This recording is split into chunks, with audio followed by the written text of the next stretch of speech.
नमस्कार दोस्तों, आप सभी का स्वागत है हमारे YouTube चैनल में। दोस्तों, आज की हमारी कहानी की शुरुआत राजस्थान के बीकानेर जिले से पड़ती है और वहीं पर एक गांव पड़ता है। और उसी गांव में रहने वाली मंजू देवी, मंजू जो थी, उसका जो पति था, उसके पति को खेतों में सांप ने काट लिया था, जिसकी वजह से वो विधवा हो चुकी थी। लेकिन फिर भी मंजू जो थी वो अपने जीवन को आगे बढ़ाती है और आखिरकार वही अब मेहनत मजदूरी का काम करना शुरू कर देती है। मंजू जो थी वो अपने पूरे घर की जिम्मेदारी अपने कंधों पर उठा चुकी थी, लेकिन वो जिस भी जमींदार के खेत में मजदूरी करने जाया करती थी, वही जमींदार इस महिला की खूबसूरती और जवानी पर गंदी नजर रखा करता था। मंजू की खूबसूरती और जवानी जो थी वो कहीं ना कहीं इसके लिए दुश्मन बन गई थी। और अब इसके परिवार में इसका एक इकलौता बेटा भी होता है दोस्तों, जिसका नाम मिंटू होता है।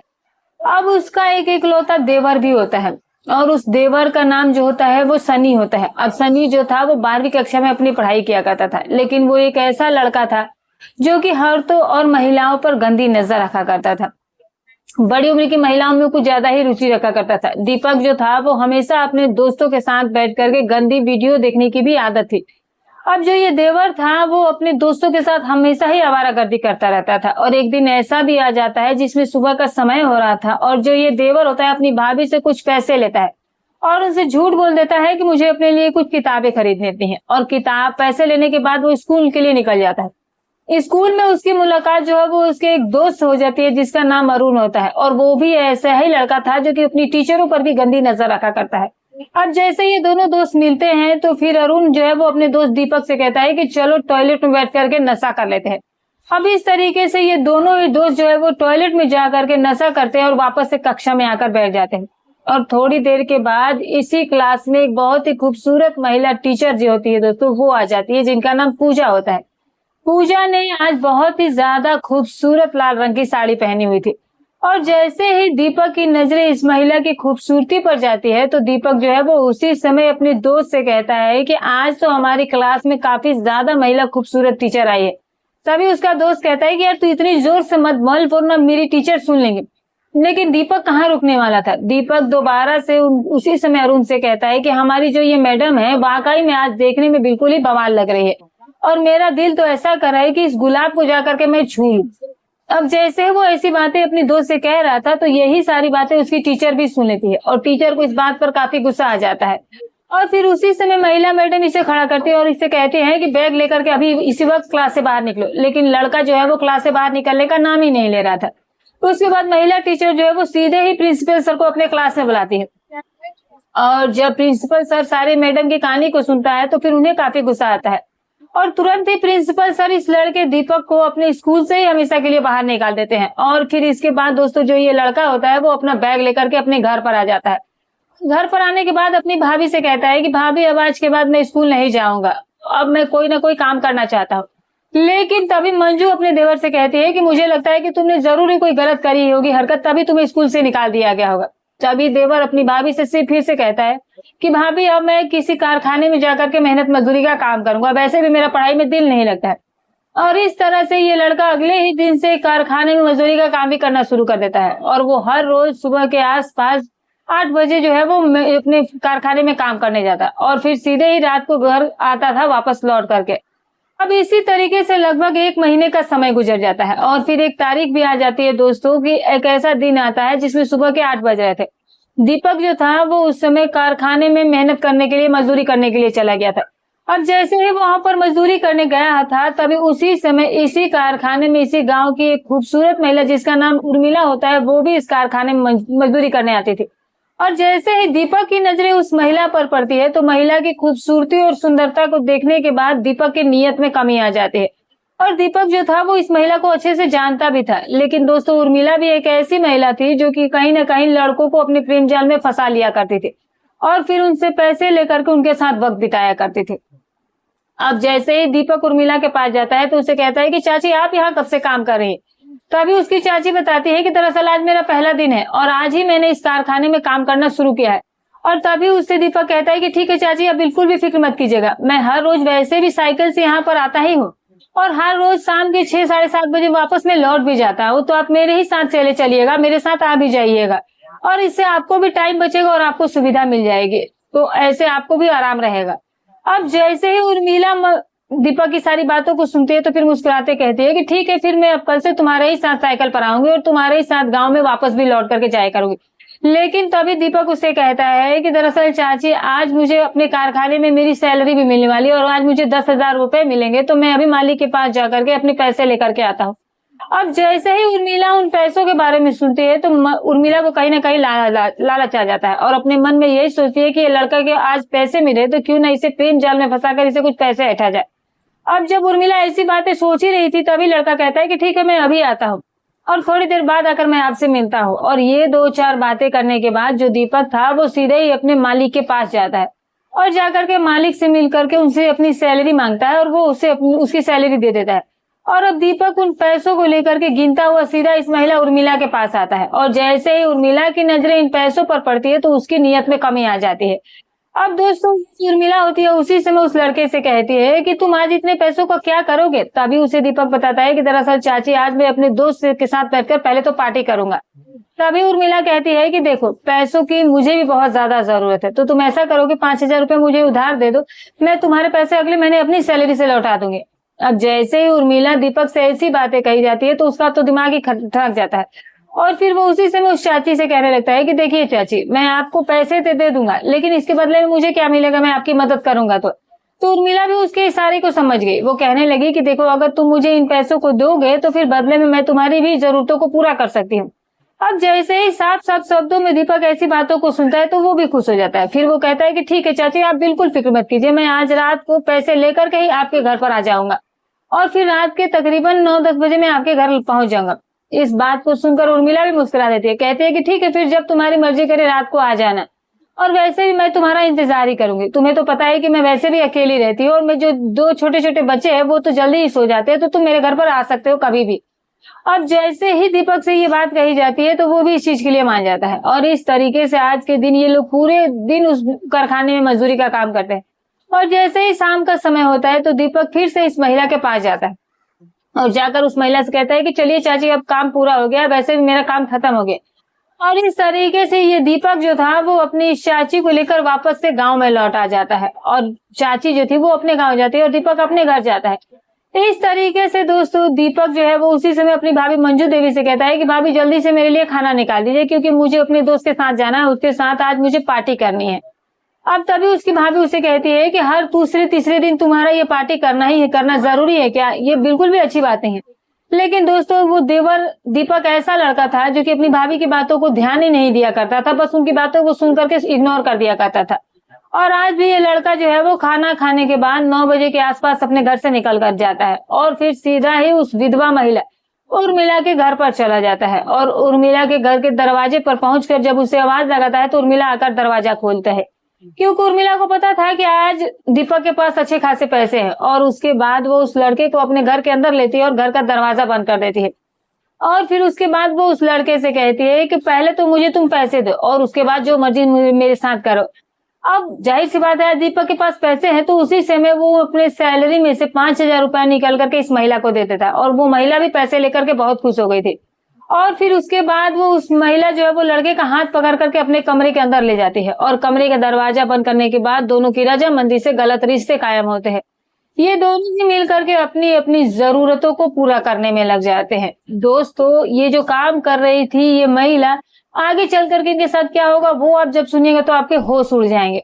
अब जैसे ही इनका काम खत्म होता है तो फिर दीपक कहता है कि चाची, अब मैं हर दूसरे तीसरे दिन आपसे पैसे लेने वसूल करने आऊंगा। महिला भी कहती है कि ठीक है, जब भी तुम्हारा मन करे तो मेरे घर आ सकते हैं। और इस तरीके से रात के 1 बजे के आसपास दीपक जो था वो इस महिला के घर से बाहर निकाल करके अपने घर चला जाता है। अब तो दीपक का जब भी मन करता था वो सीधा ही उर्मिला के घर पर जाता, उसको कुछ पैसे देता और पैसे लेकर के उर्मिला भी इसके साथ अपना समय बिता रही थी।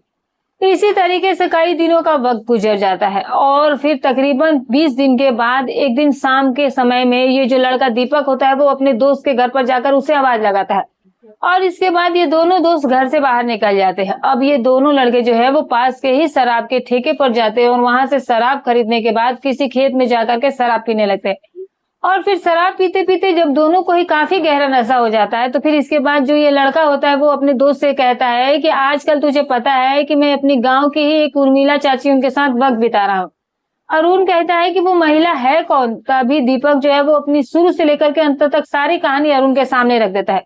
अरुण कहता है कि फिर तुम मुझे भी मिलवाओ उस महिला से। तो उसके बाद दीपक कहता है कि एक काम कर, तू मुझे अपना फोन दे, मैं अभी उसे फोन करके पूछ लेता हूँ।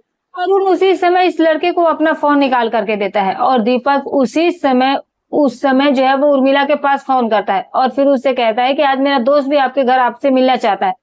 उर्मिला भी मुस्कुराते हुए कहती है कि ठीक है, अगर उसके पास पैसे है तो वो मेरे घर पर बिल्कुल आ सकता है। तभी लड़का कहता है दीपक कि मेरे दोस्त के पास बहुत पैसे रहते तो वो तुम्हें दे देगा। तो उर्मिला कहती है कि ठीक है, फिर तो रात के 10 बजे के आसपास तुम दोनों साथ में ही मेरे घर पर आ जाना। अब ये बात सुन करके दीपक और अरुण दोनों ही खुश हो चुके थे। दीपक अपने दोस्त को बताता है कि आज रात के 10 बजे हम दोनों एक साथ ही उसके घर पर चलेंगे। इस तरीके से अब शराब पीते पीते जैसे ही रात के तकरीबन 9 साढ़े 9 बजते हैं तो फिर अरुण अपने दोस्त से कहता है कि चल अब उर्मिला के घर पर चलते हैं। इस तरीके से ये दोनों ही दोस्त जो है वो गांव में आते हैं और सीधे ही उर्मिला के घर पर जाते हैं और उर्मिला के घर के दरवाजा खटखटाते हैं और उर्मिला आकर के घर का दरवाजा खोलती है। उर्मिला देखती है कि आज उसके सामने दोनों ही लड़के दीपक और अरुण खड़े थे और ये दोनों दोस्त घर के अंदर भी पहुंच जाते हैं। और फिर उर्मिला दीपक से कहती है कि चलो पहले तो मुझे तुम लोग पैसे दो और काम खत्म करके जल्दी से निकलो भी, और अगर तुम लोगों को किसी ने यहाँ देख लिया तो फिर बात बिगड़ सकती है। अब इस तरीके से अरुण भी इस महिला को कुछ पैसे देता है और इसके बाद ये दोनों दोस्त मिल करके इस महिला की रजामंदी से एक साथ ही गलत रिश्ते कायम करते हैं। ये दोनों दोस्त जो है वो इस काम को करते हुए बड़ा ही खुश महसूस कर रहे थे और फिर जैसे ही इस महिला के साथ सारा काम कर लेते हैं तो रात के 12 साढ़े 12 बजे दोनों उसके घर से बाहर निकल जाते हैं। अब इन दोनों ही दोस्तों को इस महिला की आदत लग चुकी थी और अब हर दूसरी तीसरी रात ये उसके घर चले ही जाते थे और उसको पैसे दे करके अपना वक्त बिता लिया करते थे। लेकिन दोस्तों ऐसी बातें कहाँ लोगों से छिपती है। अब धीरे धीरे करके ये बात सभी लोगों को पता चल गई, पूरे मोहल्ले में फैल गई थी। अब जैसे ये बात मोहल्ले को में पता चली तो फिर अब कहीं ना कहीं दीपक की भाभी को मोहल्ले के लोग सारी बात बता देते हैं। इस बात पर मंजू को काफी गुस्सा आता है लेकिन वो अपने देवर से फिर भी कुछ नहीं कहती है, बल्कि सीधे ही उर्मिला के घर पर उसकी भाभी चली जाती है और उर्मिला से कहती है कि अगर तुमने मेरे देवर को बुलाना खत्म नहीं किया तो फिर मैं तुम्हारी शिकायत पुलिस स्टेशन में कर दूंगी। अब जैसे ही उर्मिला से वो ऐसी बातें कहती है तो फिर वो कहती है कि ठीक है, फिर आज के बाद मैं तुम्हारे देवर से कभी नहीं मिलूंगी और तुम उसे भी मना कर देना। और इस तरह से ये सारी बातें कहने के बाद मंजू वापस से अपने घर आ जाती है। अब 2-3 दिन का समय ऐसे ही बीत जाता है दोस्तों। एक दिन रात के तकरीबन 9 बज रहे थे और जो ये लड़का दीपक था वो शराब के नशे में धुत होकर के सीधा ही उर्मिला के घर पर जाता है। उसके घर का दरवाजा खटखटाता है और तब आकर के वो महिला अपने घर का दरवाजा खोलती है और उर्मिला ये देखती है कि आज उसके सामने दीपक खड़ा था। लेकिन तभी वो दीपक से यही कहती है कि देखो, तुम आज के बाद अब मेरे घर पर मत आना, क्योंकि तुम्हारी भाभी मेरे घर आई थी और वो मुझे धमकी दे करके गई है कि अगर मैं तुमसे मिलूंगी तो वो मेरी शिकायत पुलिस स्टेशन में जाकर कर देगी और मैं ऐसा लफड़ा नहीं चाहती हूँ। और यही सारी बातें कहने के बाद वो दीपक के मुंह पर ही दरवाजा बंद कर देती है। अब जैसे ही वो दरवाजा बंद करती है तो इस लड़के को काफी गुस्सा आ जाता है और दीपक अपने मन में यही सोचता है कि उसकी भाभी ने तो उसके साथ ही बहुत ही बड़ा गलत काम किया है और फिर वो अपने भाभी के ही साथ बड़े बड़े घटनाक्रम को अंजाम देना चाहता था, जिसके बारे में उसकी भाभी कुछ नहीं जानती थी। अब होता क्या है दोस्तों कि ऐसे ही करके कई दिनों का वक्त बीत जाता है। अपनी भाभी से उसने इस बारे में बात भी नहीं की और जैसे ही कुछ दिन का समय गुजरता है और दोपहर का समय हो रहा था, उस समय दीपक कारखाने में काम करने के बाद मालिक से मिलकर उनसे कुछ एडवांस में पैसे ले लेता है और पैसे लेने के बाद दोपहर के 1 बजे वो वापस से अपने गांव में आता है और गांव में आने के बाद सीधे ही अपनी दोस्त को ढूंढना शुरू करता है, अरुण को। और फिर उनसे वो मिलकर कहता है कि देख अरुण, आज मैं पैसे लेकर मालिक से आया हूँ तो चल कहीं बैठ करके पार्टी करते हैं। और इसके बाद अरुण और दीपक जो थे वो दोनों हैं पास के इस शराब के ठेके से जाकर शराब खरीदते हैं और फिर शराब खरीदने के बाद एक जमींदार के खेत में बैठ करके शराब भी पीते हैं। और जब शराब पीते हुए इन दोनों को नशा हो जाता है तो उसी समय ये जो लड़का दीपक होता है कहता है कि ठीक है, मैं अब घर चलता हूँ।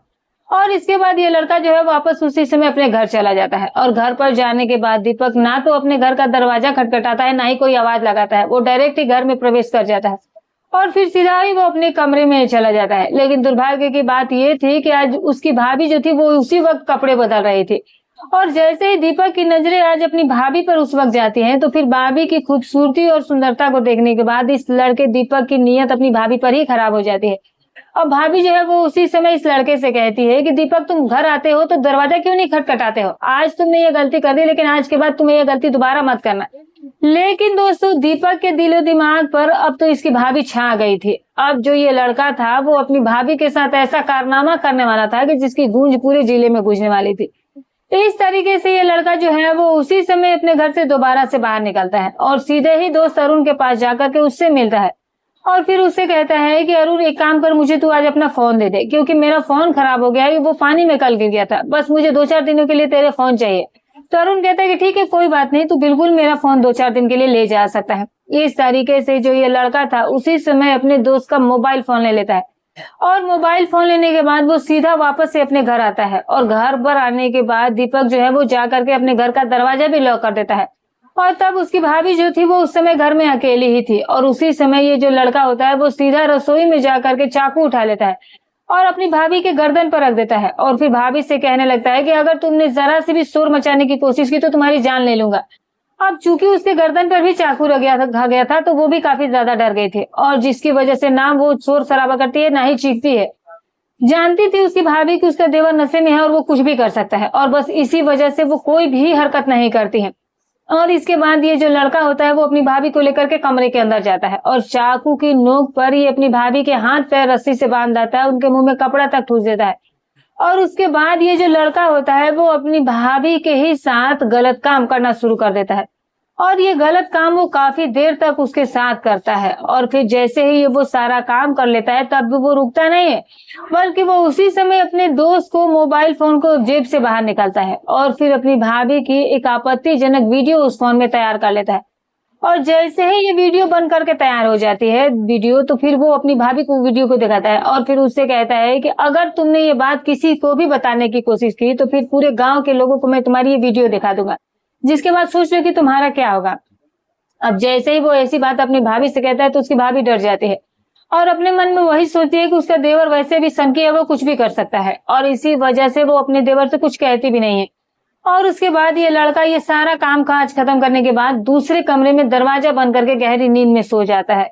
और भाभी जो थी वो सारी चीजों को सह गई थी क्योंकि उनको पता था कि उनका देवर जो है वो एक नशा करने वाला लड़का है और वो किसी भी हद तक जा सकता है, उसके दिमाग पर वो भरोसा नहीं कर सकती थी और ना ही उस पर भरोसा करती थी। अब लड़का जो देवर था वो दूसरे कमरे में जाकर के काफी गहरी नींद में सो गया था, लेकिन यहाँ पर मंजू देवी भी गलती कर देती है। उन्हें वहां पर ना तो पुलिस थाने जाने का ख्याल आता है और अपने मन में यही बात वो सोचती है कि अगर ये बात उसने किसी दोस्त से बताई तो वो यही कहेंगे कि पहले तो तुम अपने देवर के साथ वक्त बिताते हो और अब उसी के ऊपर झूठा इल्जाम लगा रही हो। और यही सारी चीजें सोचने के बाद दोस्तों ये जो महिला होती है वो आखिरकार चुप रह जाती है।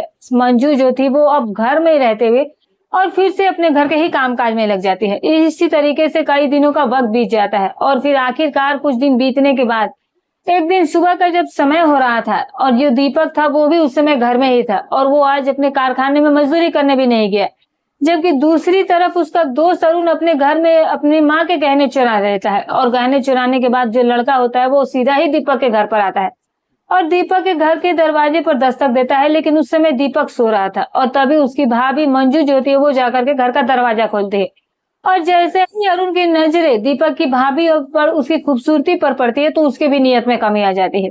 अरुण अपने मन में यही सोचता है कि उसके दोस्त की भाभी तो वाकई में काफी ज्यादा खूबसूरत है, तो क्यों ना इस महिला के साथ वक्त बिता लिया जाए। जब ऐसे सारे ख्याल उसके मन में आते हैं तो फिर वो इस महिला से पूछने लग जाता है कि दीपक कहाँ पर है। तभी उसकी भाभी बताती है कि तुम्हारा दोस्त जो है वो घर के कमरे में सोया हुआ है। तो इसके बाद अरुण घर में जाता है और सीधे जाकर के दीपक को गहरी नींद से जगाने लगता है और दीपक से कहता है कि देख, आज मैंने अपने घर में चोरी करी ली है और गहने लाए हैं और आज इस गहनों को बेच करके हम बहुत ही अच्छी सी पार्टी कर लेंगे। और इस चीज के लिए दीपक तो मान ही जाता है और इस तरह से फिर से दोनों दोस्त घर से बाहर निकलते हैं और सीधे ही एक सुनार के दुकान पर जाते हैं और वहां जाने के बाद अरुण जो था वो अपनी माँ के सोने के गहने बेचता है। अब उनसे जितने पैसे उनके पास आते हैं उन पैसों को लेकर के वापस से वो लोग शराब की दुकान पर जाते हैं और वहां से शराब खरीदते हैं और फिर भी एक खेत में जाकर के बैठकर शराब पीने लगते हैं। और फिर जब दोनों को शराब पीते हुए काफी नशा हो जाता है तो अरुण उसके दोस्त दीपक से कहता है कि दीपक, तेरे तो घर के अंदर ही एक कोहिनूर हुआ है। दीपक तभी उससे पूछता है कि ऐसा कौन सा कोहिनूर हुआ तूने मेरे घर में देख लिया। तभी अरुण उसे बताता है कि तुम्हारे घर में तो तेरी खूबसूरत और जवान भाभी है, अगर तू अपनी भाभी को मेरे पास एक रात के लिए भेजेगा तो मैं तो इसके काम के लिए तुझे 20,000 रुपए दूंगा। अब जैसे ही 20,000 रुपए की बात दीपक से कही जाती है तो उसे लालच आ जाता है। तो फिर वो कहता है कि ठीक है अरुण, तू फिक्र मत कर, बस तू मुझे पहले पैसे दे, फिर देख मैं अपनी भाभी को कैसे खेत पे बुला लेता हूँ। और अरुण कहता है कि लेकिन तू पहले उन्हें बुलाएगा, इस बात का वादा कर। तभी ये लड़का कहता है कि मेरी भाभी वैसे भी घर में अकेली ही रहती है, तो तू ऐसा करके मेरे घर पर ही आ जा। लेकिन अरुण भी एक चालाक लड़का था, वो कहता है कि मैं तुम्हारे घर पर नहीं आऊंगा, बल्कि तुम अपनी भाभी को लेकर के ही खेत में लेकर आओ। इसके बाद ये जो लड़का होता है वो अरुण का मोबाइल फोन निकालता है। पहले तो अरुण को अपनी भाभी की वो असली वीडियो दिखा देता है और फिर उससे कहता है कि मेरी भाभी देख इसी वीडियो की वजह से यहाँ पर आएंगे। और लड़का दीपक जो है वो सीधे अपनी भाभी को फोन करता है और फिर उससे कहता है कि भाभी तुम्हें इसी वक्त जमींदार के खेत में आना होगा, हम दोनों दोस्त यहीं पर बैठे और तुम्हारे साथ आज हम दोनों मिलकर वक्त बिताना चाहते हैं। लेकिन भाभी इस चीज के लिए साफ मना कर देती है। तभी देवर अपनी भाभी को डराना धमकाना शुरू कर देता है, कहता है कि आपको याद है ना कि आपकी वीडियो मेरे फोन में है और ये वीडियो मैं इंटरनेट पर वायरल कर दूंगा। अब जैसे ही इसी बात वो कहता है तो भाभी ये सुनकर डर जाती है और तभी उसकी भाभी कहती है कि ठीक है फिर मैं आती हूँ खेत में। और इस तरीके से फोन कट करने के बाद अब महिला जो थी वो अपने घर से एक चाकू लेकर के जमींदार के उस खेत में पहुंच जाते हैं। और उस वक्त ये दोनों लड़के अभी भी खेत में बैठकर शराबी पी रहे थे। तभी मंजू देखती है कि वहां पर दीपक और अरुण दोनों ही मजे के साथ बड़े ही शराब पी रहे थे। और दीपक अरुण जब मंजू देवी को खेत में देखते हैं तो वो दोनों भी खुश हो जाते हैं। अरुण कहने लगता है कि देख तेरी भाभी आ गई है, चल इसी वजह से कम मेरी इच्छा तो पूरी हो जाएगी। लेकिन जैसे ही मंजू इन दोनों लड़कों के पास जाती है तो फिर वो उसी समय चाकू लेकर के इन दोनों के ऊपर हमला कर देती है। लेकिन तभी दीपक उससे चाकू छीन लेता है और फिर वो अपनी भाभी के ही पेट में उस चाकू से वार कर देता है और जो ये महिला थी उसी समय उस खेत में गिर जाती है। दीपक और अरुण ये सोच लेते हैं कि मंजू तो लगता है कि इस दुनिया से चली गई। लेकिन तभी दीपक अपने दोस्त से कहता है कि देख बेशक इनकी मौत हो गई है लेकिन फिर भी हम इनकी लाश के साथ ये सब कुछ कर सकते हैं। और ये 2-4 बातें करने के बाद वो अपनी भाभी के 100 के ही साथ गलत काम करना शुरू कर देता है और इस गलत काम को वो घंटों तक करता है, यानी कि जब तक कि उसकी इच्छा पूरी नहीं हो जाती। और फिर वो जैसे ऐसा काम कर लेता है तो फिर वो अपने दोस्त से भी कहता है कि चल तू भी अब अपनी मेरी भाभी के साथ जो चाहे वो कर ले। अब अरुण भी उस समय शराब के नशे में धुत था और उसके बाद वो भी इस महिला के साथ उसी अवस्था में सारी चीजें करना शुरू कर देता है। लेकिन किस्मत की बात ये थी कि उस समय खेत के जो मालिक होते हैं ये 2 सगे भाई होते हैं जो कि उस समय खेत में पहुंच जाते हैं और वो ही दोनों देखते हैं कि 2 लड़के एक महिला के साथ गलत काम कर रहे थे।